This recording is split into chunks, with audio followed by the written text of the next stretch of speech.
Hey guys, tonight we're going to take a long, quiet journey through the Andes, following in the dusty, determined footsteps of one of the world's most peculiar postal systems. No horses, no wheels, no written words, just feet, fast ones, and the thinnest air you've probably never breathed. Imagine you're perched on a high ridge, the sun just melting behind a jagged wall of mountains, and the silence of dusk is broken only by the steady pat, pat, pat of running sandals on stone. A young man in a wool tunic crests the hill, breathing hard but focused. He isn't lost. He's part of a relay system that somehow kept a vast empire stitched together across jungles, deserts, and frozen peaks. And you, my friend, probably wouldn't last a day on that route. So before you get comfortable, take a moment to like the video and subscribe, but only if you genuinely enjoy what I do here. And drop a comment below with your location and the time you're watching this. I love seeing where everyone's drifting off from. Tonight, we begin with the runners, the Chasquis, who were not just messengers, but the beating heart of a kingdom without a postal code. Let's say you live in the Inca Empire around the year 1490. Your name might be something like Amaru, and you've trained since boyhood to run the mountains. You're a Chasqui, pronounced Chasqui, and your job is simple in theory. Receive a message, run with it, pass it on.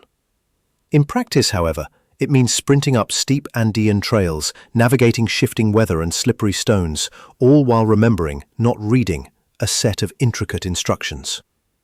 The Chasquis worked in pairs or small teams, stationed every few miles along the Capacñan, the Inca road system.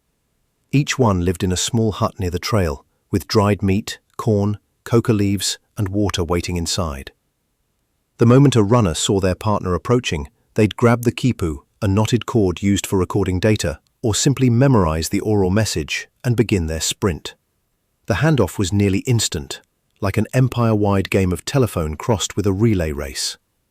The average message could travel over 240 kilometers, 150 miles, per day across the relay chain. That's faster than a car in some modern cities. But here's the kicker. There were no horses, no carts, no roads as we know them, and often no shoes with decent grip. The Andes were, and still are, some of the roughest terrain on Earth. The Chasquis ran on winding mountain switchbacks, rope bridges over canyons, and narrow trails that hugged cliffs hundreds of meters above the valley floor. And yet, messages flowed, like blood through veins. A Chasqui didn't just run. They carried news from distant outposts, decrees from the emperor, tax records, war updates, and gifts of dried fish or precious coca leaves. They weren't anonymous. They were honored. Their role was sacred. They were trained to run hard, observe everything, and remember it all. You'll carry word of the emperor's harvest plans. It must reach the governor in Vilcabamba by midday. And off you go, wind whipping your face, llamas watching passively as you blur past them. When you arrived, panting, another Chasqui would be waiting, poised like a sprinter in the Olympics. You'd shout the message, sometimes in coded phrases, other times directly, and hand off the quipu. Then, just like that, it wasn't your problem anymore. Your shift was over. Maybe you'd nap in the sun, maybe chew some coca leaves to ease your breath, or maybe you'd be summoned again. The roads had no signs, but every Chasqui knew their segment. They knew the rocks, the turns, where the wind would bite hardest. It was memorized in muscle and breath. And don't mistake them for simply running mail carriers. They had to be fluent in the Inca language, swift in decoding knotted strings, sharp in geography, and above all, tireless. There was no written alphabet in the Inca Empire, only oral memory and those cryptic chords of colored string. More on those later. For now, imagine being tasked with remembering the emperor's war commands word for word as you bounded between switchbacks and freezing altitudes. Each Chasqui wore a small satchel called a quipi, containing the quipus or symbolic items, sometimes a message on carved wood, and perhaps some dried provisions. They wore llama wool tunics, and their sandals were bound tight for traction. At night, they rested in tambos, stone relay stations we'll visit later, but during the day, the message moved like clockwork. There's something beautifully mundane about it. No glamour, no grand steeds, just runners and ropes, a handmade empire humming on foot. Occasionally, a chasqui might carry a conch-shell trumpet to alert the next runner of their approach, or to sound a message of emergency.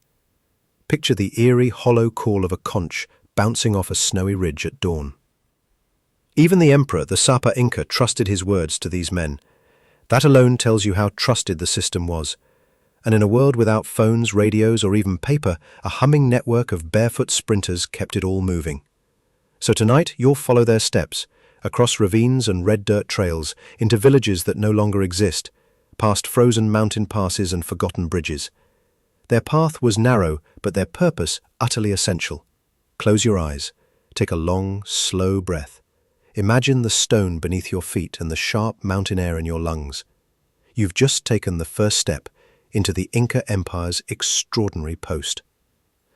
So now that you've got your footing on the trail, let's talk about one of the strangest truths of the Inca communication system. They did it all without horses, wheels, or writing. Imagine building a sprawling empire spanning thousands of miles from what's now Colombia all the way down to Chile and deciding, no carts, no animals pulling things, we'll just walk everything everywhere. That's not a logistical flaw, it was a deliberate choice, shaped by geography, culture, and ingenuity.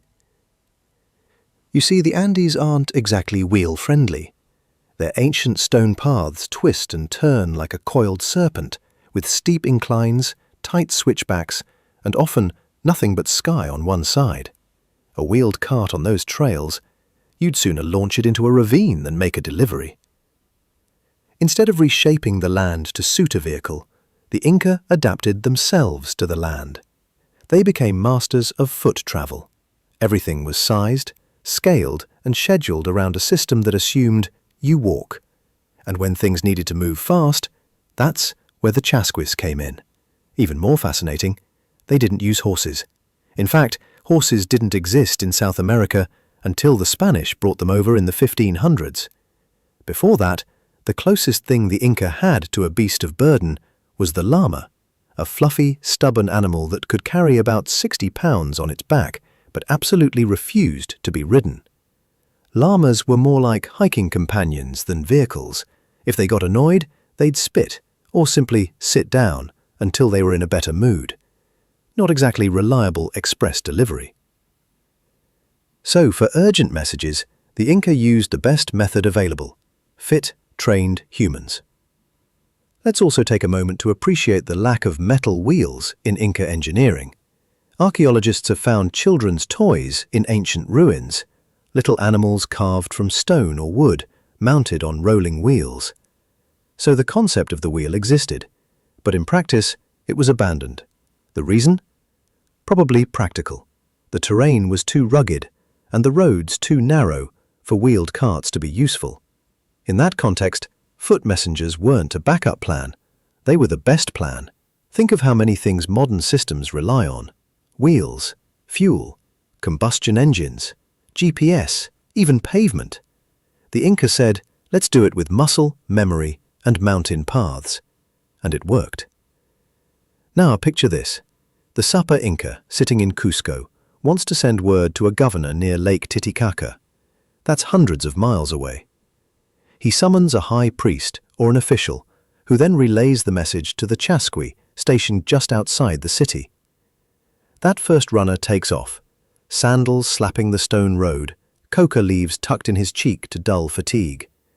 A few miles later, another chasqui waits in position. He hears the faint call of a conch horn echoing through the hills and springs into action. The message is shouted, perhaps repeated for clarity, and handed off via quipu or memory. The second runner disappears down the trail. The first one, he stretches, maybe grabs a drink of chicha, a fermented corn beverage, and gets ready for his next sprint. This system, human-powered and word of mouth, could outpace riders on horseback in certain terrains. It wasn't just reliable, it was faster than it had any right to be.